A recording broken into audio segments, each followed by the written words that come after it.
Ludwig von Mises foi o principal expoente da terceira geração da chamada Escola Austríaca de Economia.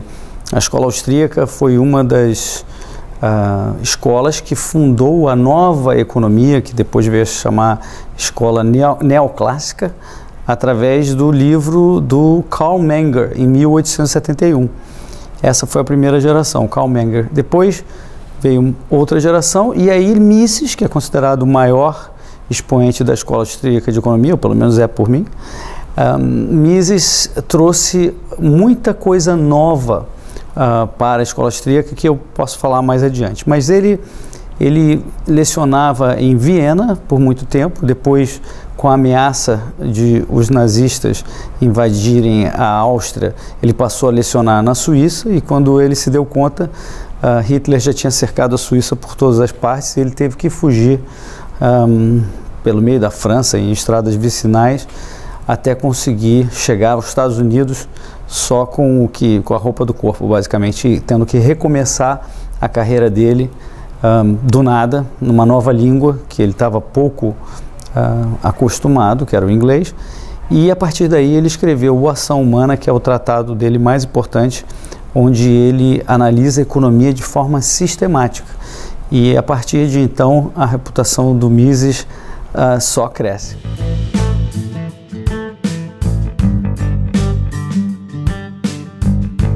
Entre as contribuições do Mises, eu colocaria em primeiro lugar a prova dele de que o socialismo não funciona nem na teoria, porque se tinha uma impressão na idade do Mises que o socialismo não poderia funcionar por uma questão de incentivos, que vai ter gente que vai ficar preguiçosa, então o outro vai se aproveitar, uns vão se aproveitar de outros.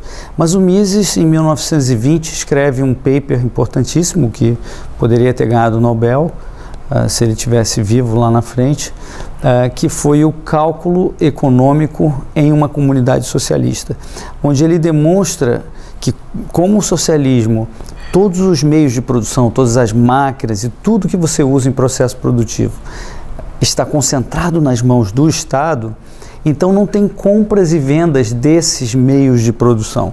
Se não tem compras e vendas desses meios de produção, você não sabe aonde está faltando cada coisa e onde está sobrando cada coisa. Portanto, você não tem como calcular, e sem ter como calcular, a alocação de recursos se torna ineficiente e é impossível de funcionar em uma economia. Então, Mises demonstrou essa tese, que é fundamental. Uma outra tese importantíssima de Mises é demonstrar, através da lógica e da dedução lógica, de que as leis de economia podem ser derivadas do fato de que os seres humanos agem no sentido de diminuir o seu desconforto ou melhorar o seu estado de satisfação a cada momento. E, por conta desse simples fato, você consegue deduzir as mais importantes leis da economia, como oferta e procura, lei dos retornos decrescentes e várias outras, e você então chega a um arcabouço sólido de economia baseado em algo que é irrefutável, que se você tenta refutar a afirmação de que os seres humanos agem para diminuir o seu desconforto, para melhorar o estado em que estão, você já está se contradizendo ao tentar desprovar essa tese.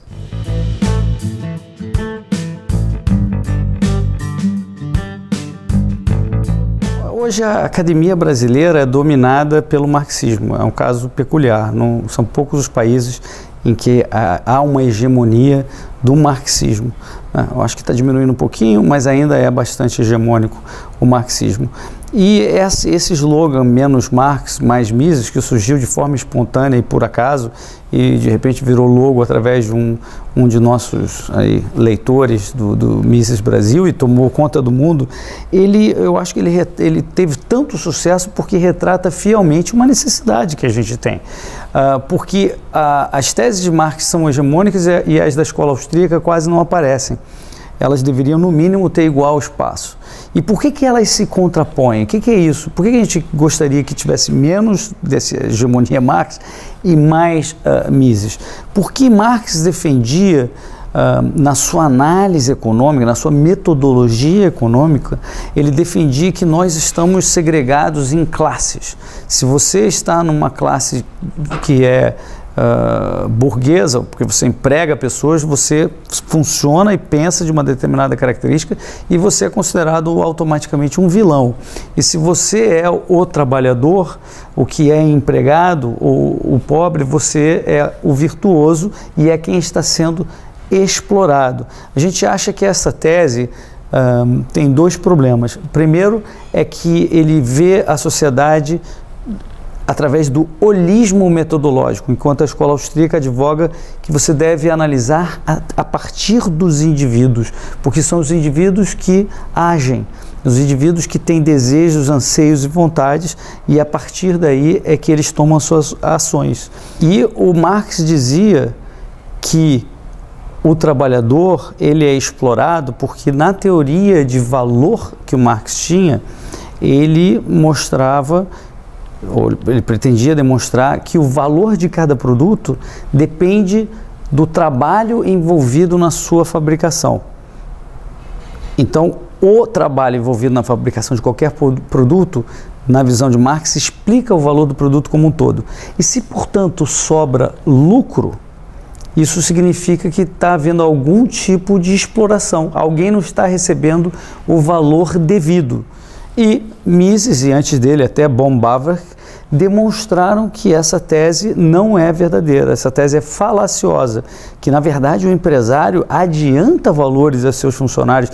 Muito antes de ele ter lucro, o empreendedor contrata gente, está pagando, movimentando a economia de mercado, compra máquinas, aluga lugares para operar.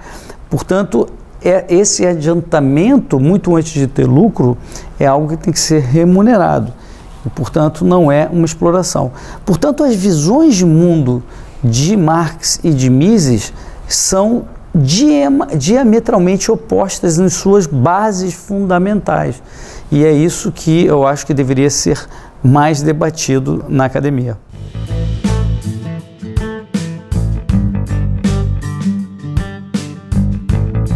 As ideias de Mises são as que melhor podem contribuir com o Brasil de hoje, na minha opinião. Eu costumo brincar de que a Escola Austríaca de Economia deveria se chamar Escola Brasileira de Economia, porque se adequam muito à situação brasileira de alta intervenção do governo, de alta centralização de poder. E o que Mises demonstra, não de uma forma dogmática, mas em termos de ciência econômica realmente, é que as intervenções do governo tendem a não funcionar, que o centralismo de decisão nas mãos de burocratas, os monopólios por lei, tendem a não serem eficientes.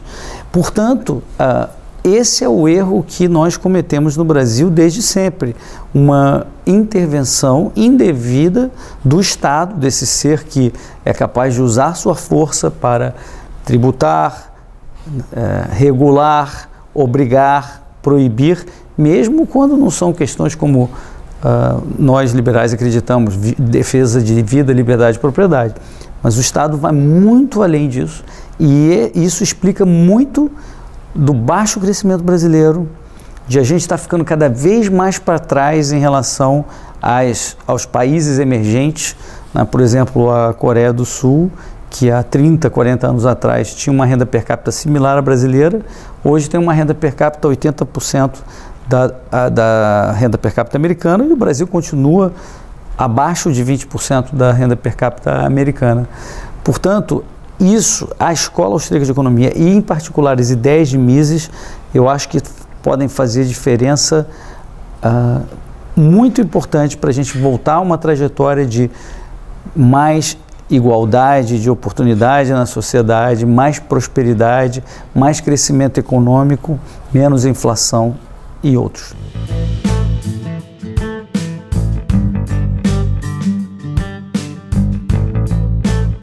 Eu acredito que essas duas visões opostas, de que temos uma primavera liberal hoje e de que estamos muito longe do liberalismo, as duas são verdadeiras.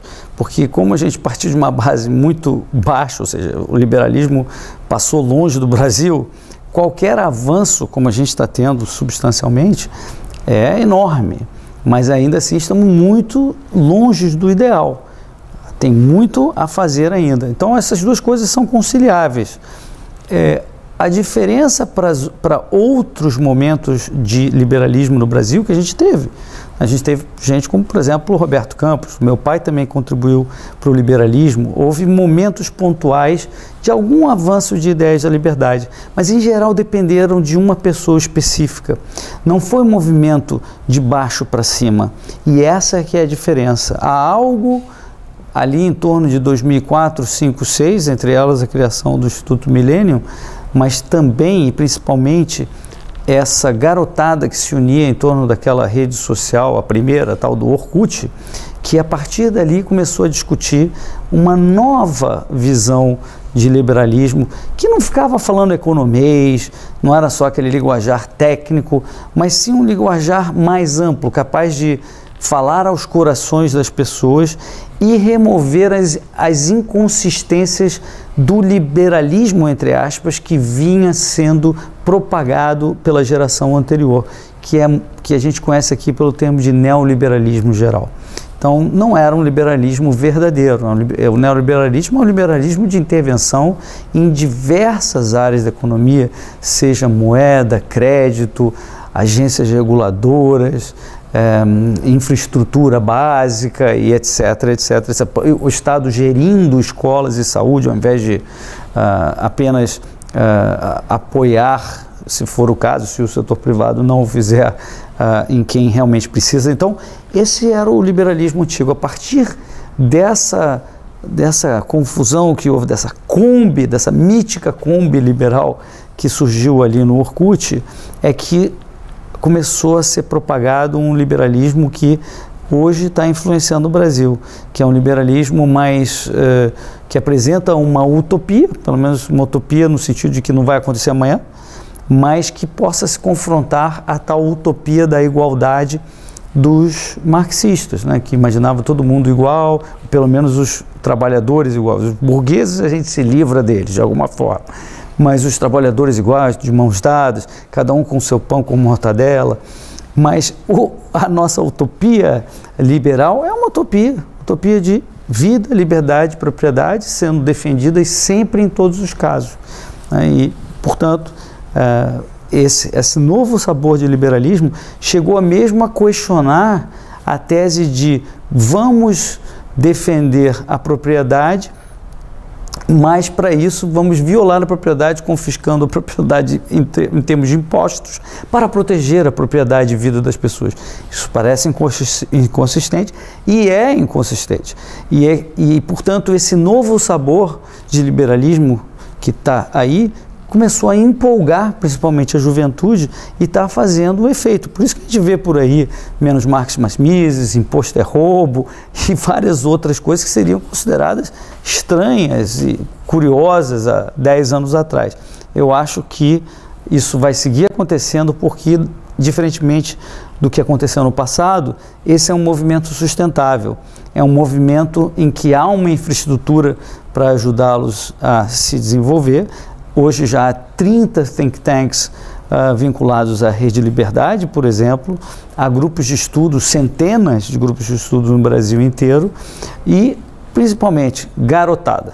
Essa garotada que está vindo de baixo e que vai ocupar os espaços à medida que o Brasil vai avançando na direção do liberalismo. Portanto, eu sou muito otimista que a gente vai chegar muito mais próximo da nossa utopia liberal.